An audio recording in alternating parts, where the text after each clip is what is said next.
গল্পটা শুরু হয় 2017 সালের শেষের দিকে। 3টা বছর তার সাথে আমার ভালোই সময় কেটেছে। সে ভালো থাকুক, তার ছবি সবসময় আমার মানিব্যাগের এক কোনায় পড়ে থাকে। বলতে গেলে রং নাম্বারে পরিচয় আমাদের। একদিন হুট করে আমাকে আই লাভ ইউ লিখে SMS করে। আমি জানার জন্য অধীর আগ্রহ নিয়ে তাকে কল করলাম, কিন্তু সে ফোনটা কেটে দিল। তখন ব্যবহার খারাপ করে তাকে কয়েকটা SMS করলাম।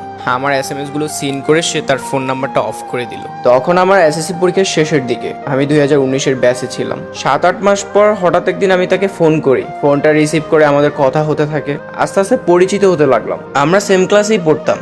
ও ছিল আর্টসের স্টুডেন্ট, আমি ছিলাম কমার্সের। আমাদের পরীক্ষার রেজাল্ট দিয়ে দিল। প্রায় 1 বছর পর জানতে পারি সে আমার খালাতো বোনের ফ্রেন্ড। ওইখান থেকে আমার নাম্বারটা কালেক্ট করে। এর মধ্যে আমি তাকে অনেক বেশি ভালোবেসে ফেলি। আমি কলেজে অ্যাডমিশন নেওয়ার জন্য শহরে ভর্তি হলাম। সে তার গ্রামের একটা কলেজে অ্যাডমিশন নিয়ে নিল। ও অনেক সাদামাটা একটা মেয়ে ছিল, এই জন্য আমি ওকে অনেক বেশি ভালোবাসতাম। ওর কোনো চাহিদাই ছিল না। দেখতে দেখতে 2 বছর চলে গেল। করোনা আসলো, আমি শহর থেকে গ্রামে চলে আসি। সবকিছুই ভালো চলতেছিল।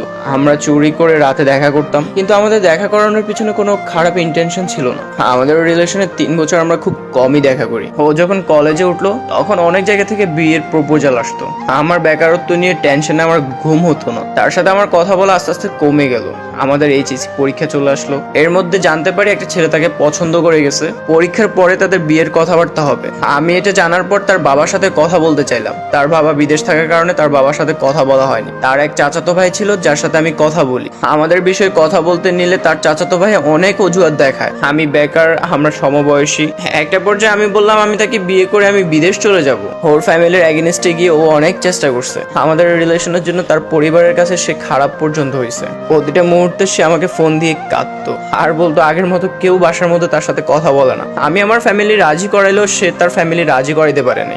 অবশেষে আমি আমার ভালোবাসার মানুষটাকে ধরে রাখতে পারলাম না। তার বিয়ে ঠিক হয়ে গেল। পরীক্ষার পরে তার বিয়ে। আমাদের পরীক্ষার সময় ছিল আর 15 দিন। এই 15 দিন আমাকে ফোন দিয়ে কান্নাকাটি করতো। পড়াশোনায় মন বসতো না। তখন মনে হলো যে পরীক্ষার পর তো আমাদের কথা হবেই। পরীক্ষার জন্য রেডি হচ্ছিলাম, সবকিছুই ঠিকঠাক চলতেছিল।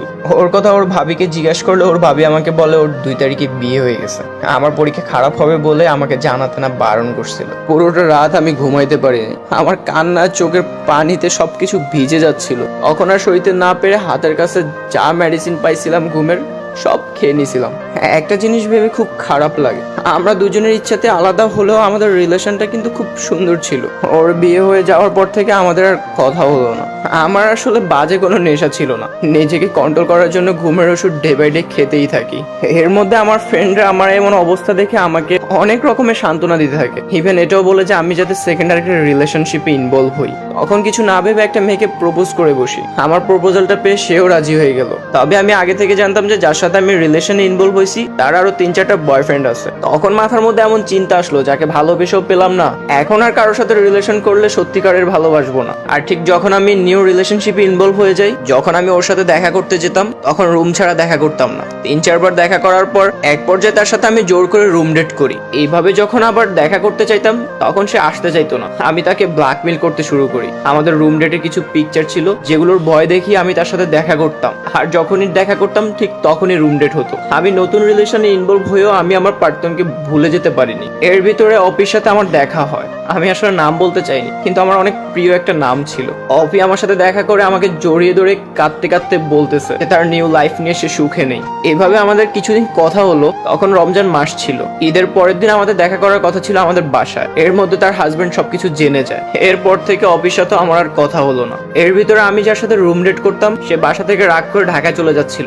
আমি তাকে আমার এক ভাবির বাসায় নিয়ে আসলাম, যেখানে আমরা রুম ডেট করতাম। এভাবে 2 রাত 3 দিন আমরা অনেকবার শারীরিক সম্পর্ক করি। এভাবে আমাদের কিছু মাস কেটে গেল। এর মধ্যে তার বিয়েও ঠিক হয়ে গেল বাসা থেকে। সে আমাকে বিয়ের জন্য জোর করতো। আমি তাকে বিয়ে না করার জন্য অনেক ঘুরাইতাম। শেষে গিয়ে সে বুঝতে পারে আমি তাকে বিয়ে করব না। সেও রাজি হয়ে যায়। তার বাসা থেকে বিয়ের কথাবার্তা যেখান থেকে ঠিক করেছে। আমি যখন তার বিয়ের কথা শুনলাম আমারও খারাপ লেগেছে। আমি জানি না আমি এসব কিভাবে করে ফেললাম। নিজের স্বার্থের জন্য একটা মানুষকে কিভাবে ঠকাতে পারলাম। তাকে একদিন ফোন করে ডেকে এনে আমাদের যত রুম ডেটের ছবি আছে সবকিছু তার হাত দিয়ে ডিলিট করে দিলাম। আমি এমনই সাইকো হয়ে গেছিলাম। তার সাথে শেষবারের মতো রুম ডেট করার জন্য তাকে রাজি করালাম। সে করতে রাজি ছিল না, তারপরও তার সাথে আমি জোর করে রুম ডেট করেছি। এসব কিছুর পর সে কান্না করে দেয়। আমি তাকে বাসায় দিয়ে আসলাম। ছেড়ে আসার সময় তার কান্না থামাইতে পারছিল না সে। তারপর তারও বিয়ে হয়ে গেল। তার বিয়ে হয়ে যাওয়ার পরে তার সাথে আমি সব ধরনের সব জায়গা থেকে কন্টাক্ট অফ করে দিই। লাইফ থেকে দুইজনকে হারিয়ে নিজেকে অনেক স্বার্থপর মনে হয়েছে, অনেক কাপুরুষ মনে হয়েছিল।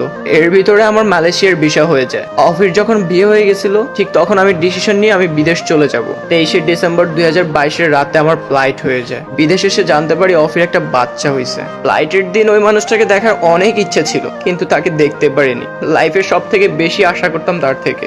আজকে আমি প্রবাসী হয়ে গেছি। যাকে নিয়ে অনেক স্বপ্ন দেখতাম তাকে তো পেলামই না। যাকে ভোলার জন্য যার সাথে শারীরিক সম্পর্কে গেছিলাম তাকেও নিজের করে নিতে পারলাম না। বাস্তবতার মধ্যে হারিয়ে গেছিলাম। যাকে চাইলাম তাকে পাইলাম না, আর যাকে পাইলাম তাকে নিজের করে রাখতে পারলাম না।